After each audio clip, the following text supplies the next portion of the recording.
Темір жол рельстермен жүретін жүктерді және жолаушыларды тасымалдайтын көліктің бір түрі.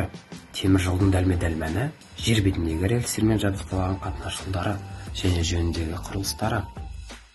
Темір жол көлігі көлік кешенінің жетекші саласы, жүктер мен жолаушыларды алыс қашықтыққа тасымалдайтын басты қатынас құралы. Темір жол көлігі локомотивтер мен вагондардан тұратын арнайы рельс жолы арқылы тасымалдауға арналған көлік түрі болып табылады. Темір жол көлігінде тасымал құны басқа көлік түрлерімен салыстырғанда біршама төмен, қатынауы тұрақты. Қазақстанның ішкі құрлықтық орналасуы жағдайында темір жол көлігі елдің көлік кешенінің құрамында аса маңызды рөл атқарады. Темір жол көлігі 19 ғасырда ірі өнеркәсіп орындарының ашылуына, әсіресе кен қазып металл өңдеудің дамуына байланысты пайда болды. Орта Азия мен Қазақстанды Ресеймен жалғастырған ұзындығы 1444 км Түрксіб, яғни Түркістан-Сібір темір жолы 1927 жылдан бастап 1930 жылдардың аралығында салынды.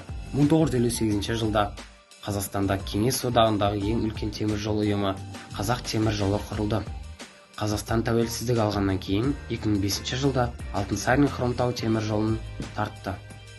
Қазақстанда қазіргі таңда темір жол желісінің жалпы ұзындығы 14400 км-ден асады. Темір жол саласында 100 мыңнан астам адам еңбек етеді. 1913 локомотив, 77029 жүк вагоны және 2094 жолаушылар вагоны бар.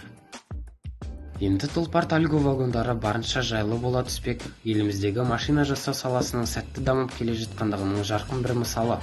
Өзімізде шығарылатын тұлпар тальго вагондары. Олардың түп атасы Испаниядағы Patentes Talgo компаниясының тұрақты және ауыспалы электр тоғымен жұмыс істейтін жүйрік пойыз құрамы екендігі белгілі. Қазіргі күні Patentes Talgo вагондары Испанияның өзімен қатар Өзбекстан, Қазақстан, Ресей және Беларусь елдерінде жүйткіп жүр. Әр ел оған өзінше ат берген. Бұл істі Қазақстан темір жолы қолға алып, сәтті жүзеге асырады. Атып айтсақ, 2001 жылы Астанада осы вагонды шығаратын зауыт салынды. Бұл жаңа технологиялы өндірістің құрылысы испандық Patentes Talgo компаниясымен бірлесіп жүргізіліп, үдемелі индустриялық инновациялық даму мемлекеттік бағдарламасының аясында жүзеге асты. Жаңа зауыт қазірдің өзінде 400-ден астам вагонды шығарып үлгерді. Соның нәтижесінде мұндай вагондар еліміздің әрбір өңіріне қатынайтын болды. Сондықтан қазақстандық тұлпар тальгоның қызметін қазір бүкіл Қазақстан халқы пайдаланады десек, шындықтан алшақ кете қоймаймыз. Қазіргі күні түп атасы испандық болып табылатын бұл вагондар біздің жеріміздің климатына, халқымыздың менталитетіне орай жерсіндірілу үстінде деп айтсақ та артық емес.